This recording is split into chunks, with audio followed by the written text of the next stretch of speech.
Olá, boa tarde. Todos são bem-vindos, como eu sempre digo, no santo nome do Senhor Jesus.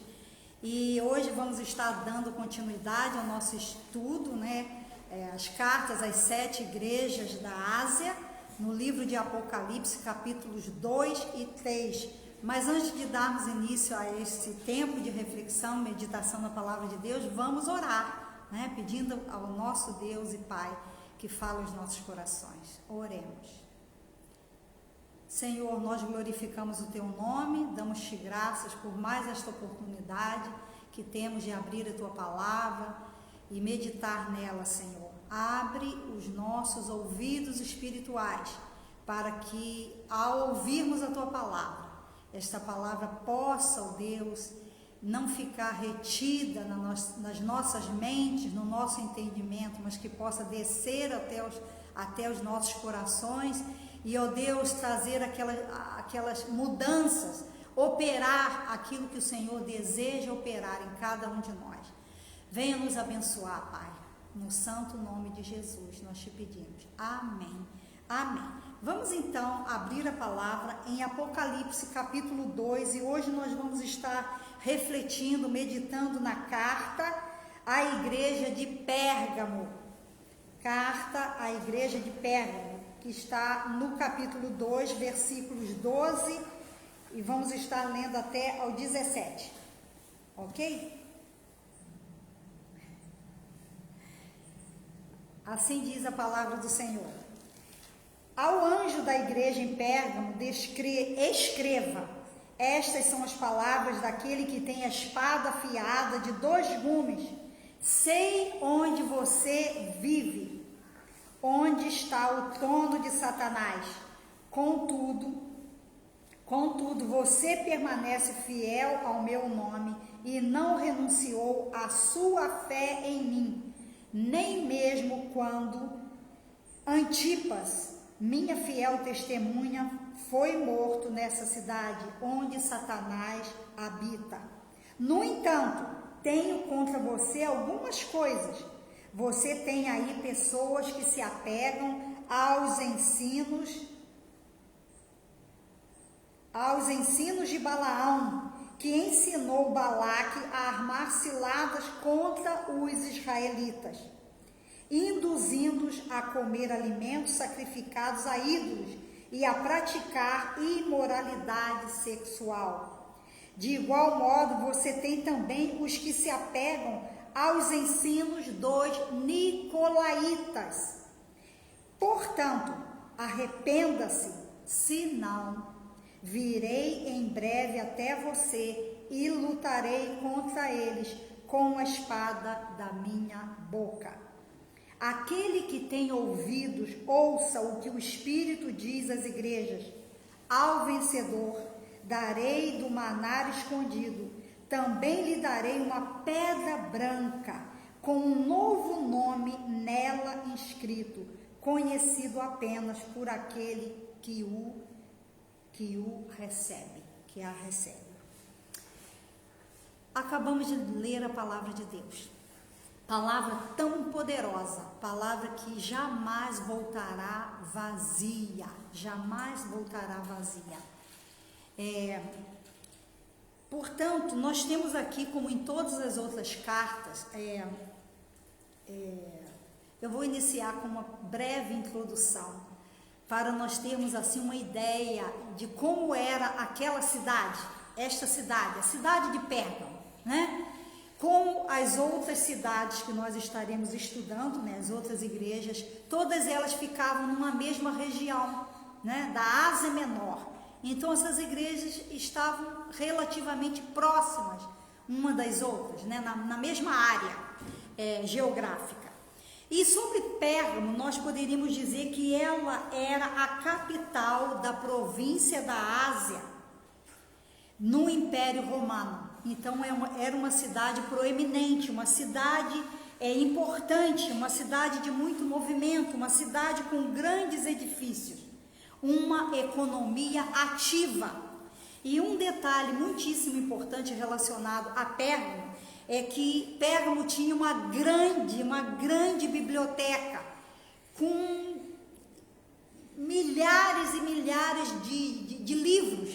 que não eram os livros da forma como nós temos hoje, né, encadernados, mas eram tipo papiros.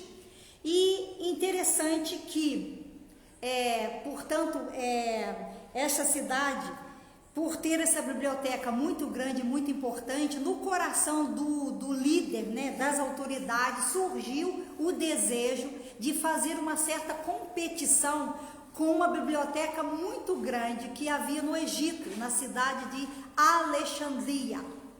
Na cidade de Alexandria.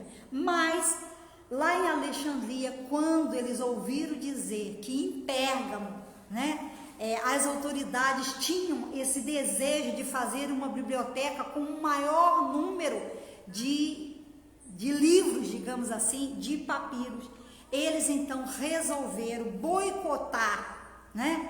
Boicotar, ou seja, impedir que Pérgamo adquirisse uma quantidade de papiro, porque iria o quê? Produzir mais rolos e iria fazer frente, iria fazer uma competição. Essa é a realidade.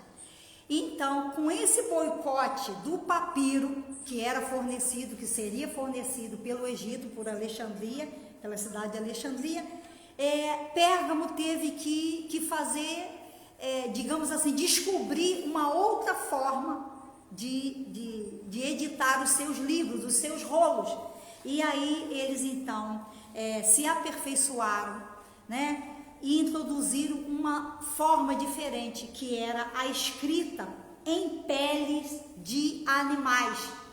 E essa escrita em pele de animais, e eles começaram a produzir aquilo em grande escala, porque afinal eles queriam ter uma biblioteca maior do que a biblioteca de Alexandria, né?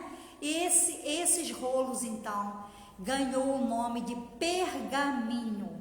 Olha que interessante, pergaminho. Por quê? Porque eram produzidos na cidade de Pérgamo, né? Na cidade de Pérgamo. E de fato eles conseguiram ter uma biblioteca ainda com mais volumes, né, de rolos. Isso é só uma curiosidade para nós entendermos também o quanto esta cidade era importante.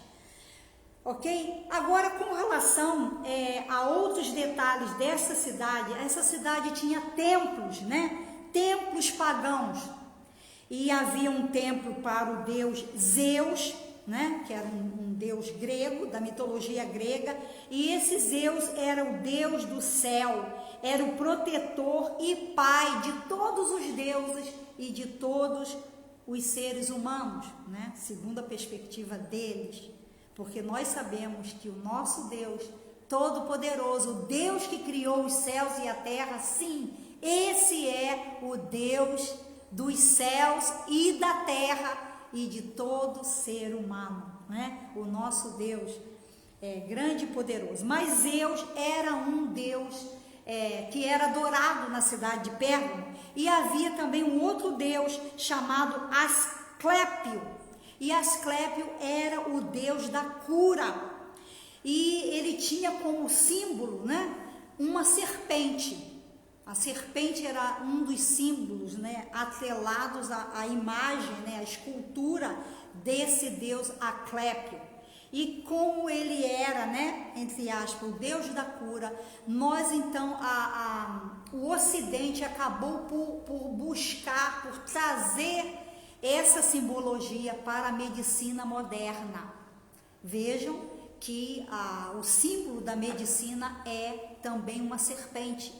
E da onde vem essa serpente? Vem exatamente desse Deus, né, da cura, entre aspas, Asclépio. Isso para nossa informação. Outra coisa interessante relacionada a Pérgamo é que Pérgamo era o centro da adoração do Império Romano. Em Éfeso adorava-se também ao imperador. Em Esmirna, como falamos na semana passada, também havia adoração. E quando os cristãos se recusavam a adorar, como foi o caso de Policarpo, foi sentenciado à fogueira, né? Mas aqui em Pérgamo era o centro dessa adoração. Se lá tinha uma certa proeminência, em Pérgamo era algo assim em alto escalão, em alto nível. Então isso é importante nós sabermos, né? que se passava em Pérgamo. E isso vai abrir o nosso entendimento para ver agora e entendermos de que maneira o Senhor Jesus se apresentou àquela igreja. Quando ele usa o apóstolo João para escrever, ele diz ao anjo da igreja em Pérgamo, escreva. Escreva o quê? Essas são as palavras daquele. E agora Jesus então se apresenta. Daquele que tem a espada afiada de 2 gumes. Que tem a espada afiada de 2 gumes. Essa é a maneira como o Senhor Jesus se apresentou àquela igreja. Nós sabemos que a palavra de Deus, lá em Efésios capítulo 6, Paulo escrevendo aos Efésios, ele diz que a palavra de Deus é a espada do Espírito. Se nós abrirmos também a palavra em Gênesis, nós vamos ver que todas as coisas foram criadas pela palavra. Então, meus amados, meus queridos, a palavra de Deus é poderosa. O próprio Senhor Jesus é a palavra, né? Em João capítulo 1 diz que no princípio era a palavra, e a palavra era Deus, e a palavra estava com Deus, né? A palavra, o verbo, ou seja, a ação, né? A ação. E nós sabemos que a espada, né? A espada, para que serve uma espada? A espada corta, a espada separa, a espada mata, né? Mas a espada do Espírito, a palavra de Deus que sai da nossa boca produz vida. A palavra que sai da boca de Deus é vida. Mas aqui nesse aspecto, nesse sentido, Jesus está dizendo, aquele que tem a espada afiada, aqui é num sentido de julgamento, né? No sentido de julgamento, de punição, né? De punição. Nesse mesmo versículo, aliás, no versículo 13, agora avançando, ele diz assim: sei onde você vive, né? É Jesus se dirigindo ao líder, né? Daquela igreja, ao pastor, ao bispo, e ele diz: sei onde você vive, né? Jesus sabia onde a igreja estava, o local físico daquela igreja. E quando ele diz sei onde você vive, não é apenas o local, né? Geograficamente falando, mas é todo o contexto que envolve a vida daquele líder, a vida daquela comunidade. Então, os olhos dele estão voltados para a terra, para cada canto, nada passa desapercebido aos olhos de Deus. É muito importante nós retermos isso na nossa mente, nos nossos corações. Deus sabe de tudo, Ele conhece tudo. Ele diz: sei onde você vive. E a seguir ele faz uma menção muito forte, muito forte. E ele diz: onde está o trono de Satanás? E aí nós podemos aqui pensar o seguinte, que esse trono de Satanás não é algo físico, né? Porque Satanás não está num local físico. Aqui se refere o quê? Ao sistema, ou seja, o espírito que está influenciando, né, aquela área, que está controlando aquelas pessoas, ou seja, trazendo para os dias atuais o sistema, né? O sistema do mundo, né? A palavra de Deus diz que nós não devemos amar o mundo, nem aquilo que no mundo há, a concupiscência da carne, a concupiscência dos olhos, a soberba da vida. Não ameis o mundo. Há até uma outra versão que diz: pare de amar o mundo, pare, deixe de fazer isso. Mas, por outro lado, nós sabemos que existe o que? O mundo físico, né? E nós olhamos para um céu de lua, né? Enluarado, como estava na sexta-feira, uma lua lindíssima. Nós olhamos para as montanhas, olhamos para o mar azul e nós ficamos ali com aquela sensação, né? Mesmo babando, né? Que beleza, né? O mundo que Deus criou. Então, esse mundo físico, né? Geográfico, ele é, portanto, lindo, né? A natureza é linda, obra das mãos do Criador, do nosso Criador, para o nosso deleite. Mas lá em 1 João, quando ele diz para de amar o mundo, ele está a se referir o quê? O sistema, né? O sistema, as coisas que tentam nos envolver. E hoje em dia nós vemos o que seria o sistema. É algo espiritual. E é incrível que é o mesmo espírito que operou lá no Jardim do Éden para seduzir Eva, para levar Eva ao engano, para torcer as palavras que Deus havia falado com Adão com relação à árvore, né, do conhecimento do bem e do mal. E o inimigo estava ali, o quê? Tentando seduzir, tentando enganar, tentando ludibriar. E é esse mesmo espírito que ao longo de todas essas eras, de todos esses anos, milhares de anos, ele continua operando, né? Operando de tal maneira, hoje, nos dias atuais, através da mídia, né? Nós temos tanta coisa boa na internet, muita coisa boa, né? Glória a Deus pelos meios de comunicação, pelo Zoom, pelo YouTube, pelo Facebook e assim por diante. Mas nós temos também muito lixo, e somos nós quem decidimos aquilo que nós vamos acessar. Amém? Nós é que decidimos. Se passamos ali por alguma coisa que vemos que aquilo não vai nos edificar, não vai nos abençoar, não vai nos trazer para perto de Deus e para as coisas boas e agradáveis, não será, digamos assim, uma janela light, né? Como diz o Augusto Cury, não será uma janela light na nossa mente, na nossa memória, que depois, mais adiante, vamos poder recordar daquilo com satisfação, com alegria. Se não é uma janela light, se não é algo que edifica, não acesse. Ora, Jesus estava falando, dirigindo essa carta, né, à igreja de Pérgamo, e ele diz que ali estava o trono de Satanás, né? Ali estava o trono de Satanás. O versículo 13 desse texto, nós vemos um elogio que Jesus faz a essa igreja, né? Tinha um elogio para essa igreja. No versículo 13 ele diz assim: contudo, ainda no versículo 13 fala onde você vive e onde está o trono de Satanás, e na continuidade desse versículo ele diz: contudo, apesar de, né? Contudo, apesar de, você permanece fiel ao meu nome e não renunciou à sua fé em mim. Aqui uma palavra de elogio à igreja de Pérgamo. E meus amados, meus queridos, eu estou certa de que Deus deseja dirigir essa mesma palavra a nós nesse dia de hoje. Olha, você permanece fiel ao meu nome e você não tem renunciado à sua fé em mim.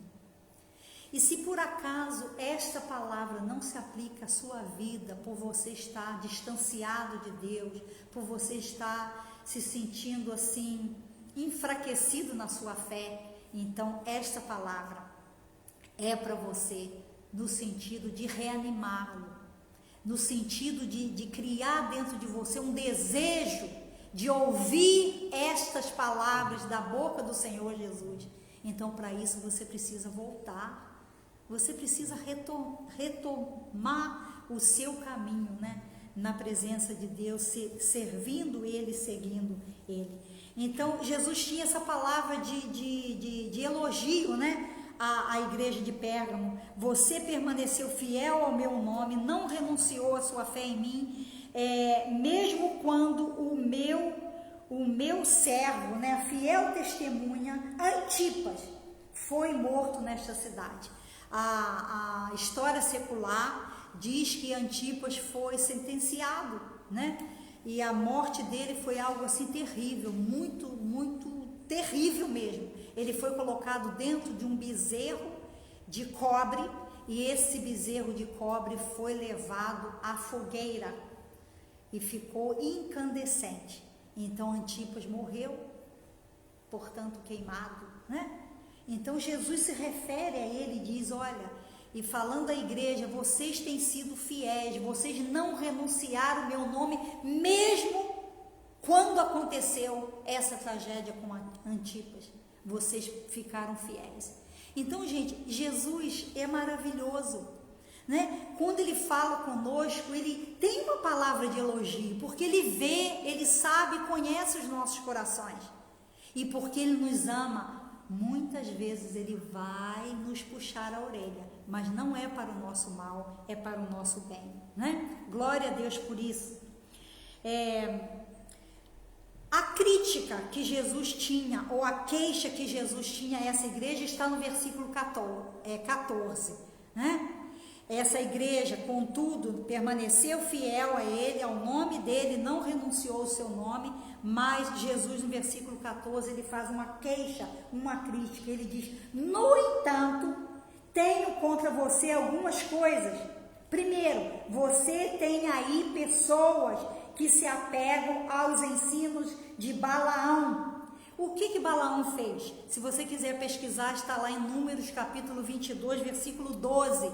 Havia um rei chamado Balaque, e esse rei, ele tinha muito temor dos israelitas. E ele contratou esse profeta Balaão, um falso profeta. Contratou Balaão para amaldiçoar o povo de Israel.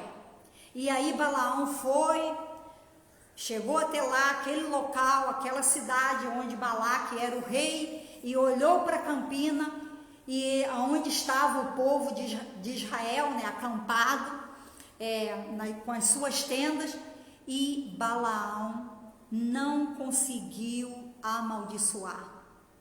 Ele não conseguiu, ele disse, eu não posso amaldiçoar, porque Deus abençoou. E aí o Balaque vira para ele e diz, mas como é que é isso? Eu te contrato, eu te pago para amaldiçoar e você não amaldiçoa? E Balaão foi lá e tentou novamente, né? E ele disse, não, agora eu vou amaldiçoar.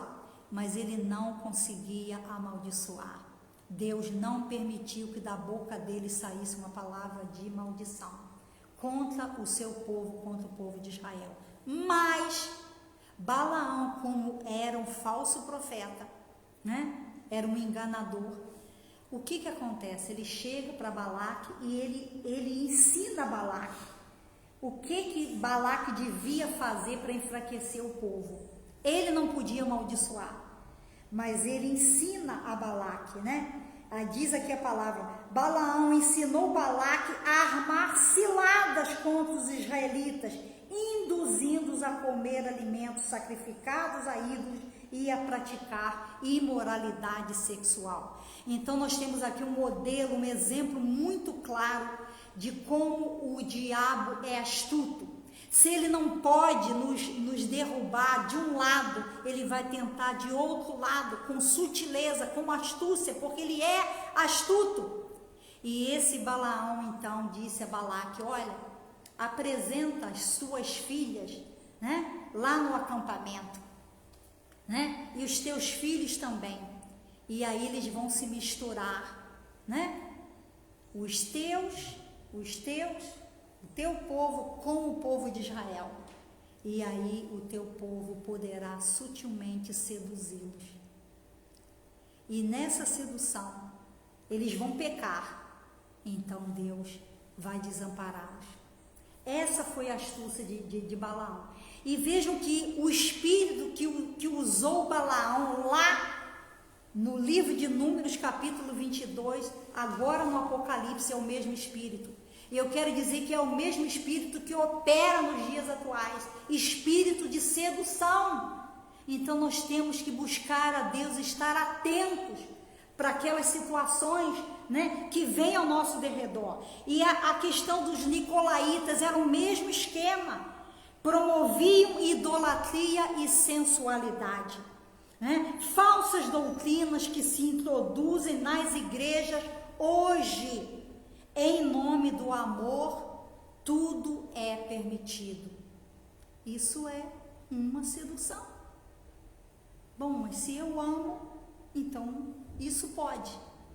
Sedução. Em nome do amor, tudo é permitido. Vamos avançar. Qual é a exortação que Jesus dá para esta igreja? Ele fez um elogio, ele tinha uma crítica, né, uma queixa à igreja, porque a igreja permitia que ali entre eles estivesse ali proliferando a doutrina, né, os ensinos de Balaão e os ensinos dos nicolaítas. Estava ali e eles estavam, entre aspas, estavam permitindo aquela coisa, né? Estavam permitindo aquela situação. Estavam tolerando, seria a palavra. Qual é a palavra de exortação?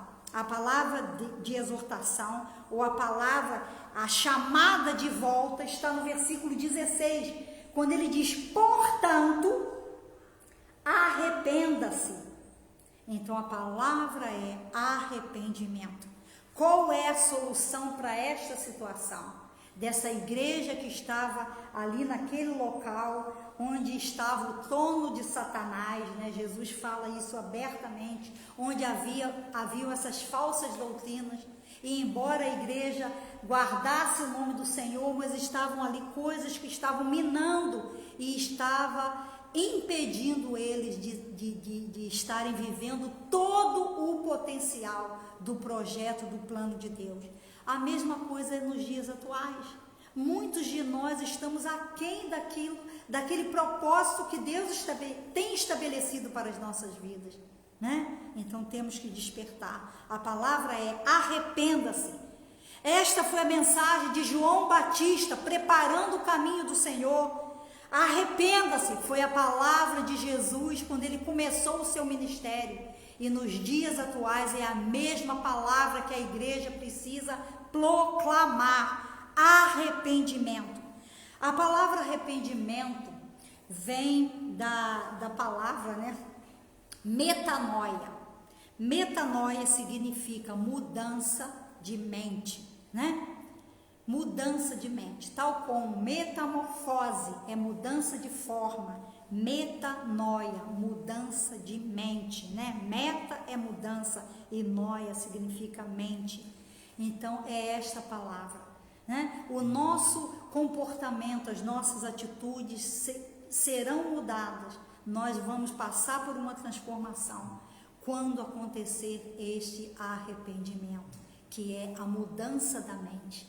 Quando estivermos pensando da maneira correta, né? De acordo com a palavra de Deus, os ouvidos abertos e reconhecendo: Senhor, isso é muito difícil, isso que o Senhor está me pedindo, mas dá-me graça para te obedecer. Eu quero andar na tua presença, né? Eu quero mudar, eu estou indo nessa direção, mas eu ouço a palavra de Deus e eu mudo de direção, e agora eu vou na minha caminhada, olhando para Jesus, o autor e consumador da fé, né? Então é conversão, mudança de direção. E meus amados, meus queridos, agora qual é a recompensa que Jesus dá, né? Recompensa. É muito importante também pensarmos nisso, que Deus tem uma palavra de elogio, né? Jesus tem uma palavra de elogio, Jesus tem uma palavra de crítica, e quando ele faz uma queixa, quando ele critica, é para nos ensinar, é para nos trazer mais perto dele. Saiba de uma coisa: Jesus, o Espírito Santo, nunca vai pedir algo de nós, que nós abandonemos alguma coisa por capricho, ou para, Deus está roubando a minha felicidade, está me impedindo de estar alegre, de desfrutar isso. Nada disso. Nada disso. Não existe alegria maior, satisfação maior do que estarmos na presença de Deus. E a alegria que Ele coloca dentro de nós não se compara com nenhuma outra coisa, né? Vamos refletir nisso também. Deus, o Espírito Santo, Jesus não quer te privar das coisas boas, das verdadeiramente boas da vida, né? Vamos ficar com isso. A recompensa é: aquele que tem ouvidos, ouça. Ele dá essa introdução: aquele que tem ouvidos, ouça. Muitos de nós temos ouvidos físicos, mas às vezes não estamos ouvindo. Precisamos começar a ouvir. Aquele que tem ouvidos, ouça. E ele então diz: ao vencedor darei do maná escondido, também lhe darei uma pedra branca com um novo nome nela escrito, conhecido apenas por aquele que o recebe. Então Jesus prepara para nós, dá-nos essa recompensa, né? Faz essa promessa, maná. Maná foi aquele alimento que Deus mandou do céu quando o povo estava no deserto. Meu amado, meu querido, Deus, Ele é poderoso para nos dar o alimento de que nós necessitamos. Não só o alimento físico, o alimento emocional, o alimento para as nossas mentes, para termos uma mente saudável, criativa, um corpo saudável, espiritualmente fortes, com fé nos nossos corações. O maná que Ele promete aqui é um maná completo, um maná espiritual, é a palavra de Deus, é a presença de Deus. E a outra promessa dele é uma pedra branca. O que significa esta pedra branca? É muito interessante, preste atenção. A pedra branca, naqueles tempos, naqueles dias, ela era usada pelo juiz. Quando havia uma causa sendo julgada, no final, ao dar o veredito, o juiz trazia uma pedra. Se a pedra que ele entregasse ao réu fosse uma pedra branca, significava: você foi absolvido, né? O seu caso foi julgado e você foi absolvido. Então Jesus usa aqui essa expressão: eu darei uma pedra branca. E ele acrescenta que essa pedra vai ter um nome, um novo nome, ou seja, uma nova vida, uma nova perspectiva depois daquela situação de julgamento, absolvição, perdão, né? Glória a Deus por isso. Jesus está prometendo nos dar uma pedra branca.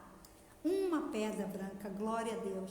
A pedra branca também era usada, né, com o nome da pessoa, numa situação como se fosse um bilhete de acesso, né? Um ticket de entrada, num teatro, num banquete, num evento importante.